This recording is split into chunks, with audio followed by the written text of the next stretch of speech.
I mean, I'm surprised that y'all talked 2 weeks before. This, to me, I'm like, okay, there must have been some tension leading up to it. Like, y'all must have been on bad terms, something. One last question. If he were to call you up and say, yo, let's work it out, would you do it? I don't want to talk to that nigga.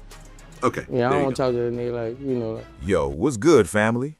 We're back in the building once again. And listen to this. Today, we're stepping straight into Louisiana street politics that most folks still don't truly grasp. No exaggeration, this one carries weight. Y'all remember when NBA YoungBoy dropped that record called NUSSY and the whole state of Louisiana went into chaos? Hold up, because this goes way beyond a song. This isn't rap beef. These is years of street tension, murder allegations, and two Baton Rouge icons who went from blood-connected to bitter enemies almost overnight. When YoungBoy said NUSSY on that track, it wasn't a casual shout-out. He ripped open a scar that Boosie thought was sealed forever. We're talking about a murder case that almost put Boosie on death row. A feared street name was taken out, and a city has been divided ever since. Moves like this change everything, period. To really understand how it reached this level, we've got to rewind way back, for real. NBA YoungBoy and Boosie both come straight out of Baton Rouge, Louisiana, but their relationship was always more complex than people realized. See, Baton Rouge isn't some massive city. We're talking about 220,000 people. So when two major stars rise from the same place, a collision is inevitable. Boosie had Baton Rouge locked down since the early 2000s. He was already a certified legend while YoungBoy was still a kid in the neighborhood. We're talking Boosie and Webby classics, shaping the sound while YB was still in school. But here's the part outsiders miss. Baton Rouge is divided. North BR, South BR. Different sides, different politics, and they don't always mix. Boosie comes from the south side, specifically the bottom. YoungBoy reps the north. That might sound minor to outsiders, but in street politics, that line means everything. When YoungBoy started buzzing around 2015 and 2016, Boosie was already established. Early on, it was nothing but respect. Boosie acknowledged the talent. YoungBoy showed love to the legends who came before him. There was no tension at first. Matter of fact, they were good. But here's where things quietly shifted. The first cracks didn't come from open dissing. They came from respect, or the feeling it wasn't being returned. YoungBoy's rise was rapid, like faster than anyone predicted. His YouTube numbers went crazy. His street image felt authentic. Labels came knocking. But success brings ego, and some people felt YB wasn't paying proper homage to the legends before him. Boosie started feeling away when records weren't getting cleared, and the Louisiana love felt uneven. In interviews, Boosie explained it himself. He talked about clearing songs, opening doors, and letting artists move freely. But when it came to YoungBoy, something shifted.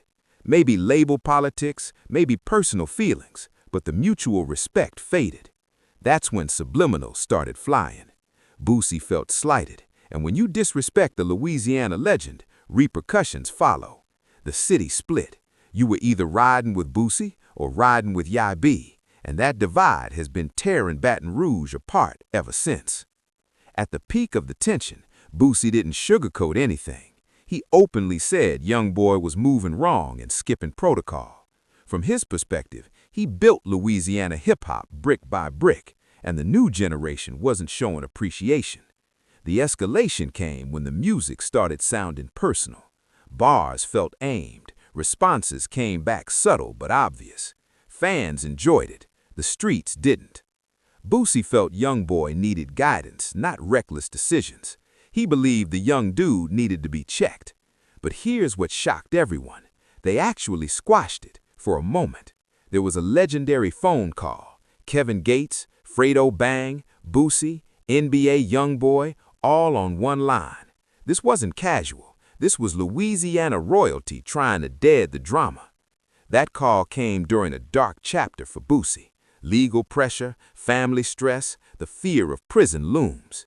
He admitted he needed that moment. For a brief second, unity felt possible. Talk of a joint project surfaced. Fans felt hopeful. The city exhaled. Gates stepped in as the mediator, like always. Fredo had family ties pushing for peace. But here's some real talk people overlook. Boosie's son, Tootie Raw, is a massive YoungBoy fan. No exaggeration. He plays YB non-stop, and that probably mattered. Imagine beefing with your son's favorite rapper. That hits differently. Family changes perspective.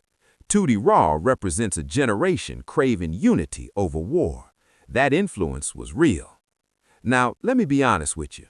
Boosie knows better than to truly go to war with YB. Not out of fear, but wisdom. YB carries a different aura. The streets feel it. His life isn't rap theatrics. Shootouts, arrests, loss, pain. It's all real. Boosie survived murder charges and federal pressure. Why gamble everything now? He's older, he's solidified, he has a legacy to protect. Sometimes stepping back is a strength, and Boosie understood that. But don't misread it. He's not weak. He just chooses his battles. And then everything exploded again. YoungBoy dropped NUSSY, and Baton Rouge lost its mind. NUSSY wasn't just a name. He was a Baton Rouge street legend killed in 2009, and Boosie had once been charged with ordering that hit, a case that almost ended his life. So for YB to title a song that way, right after peace, felt intentional, either reckless or calculated.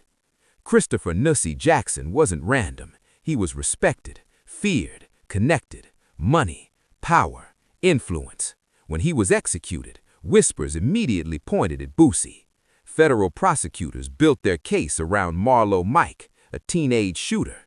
They claimed Boosie paid $30,000 for the hit. The death penalty was on the table, but Marlo Mike later recanted. Boosie beat the case, cleared legally, but street rumors never die. That's why NUSSY hit so hard. It reopened everything.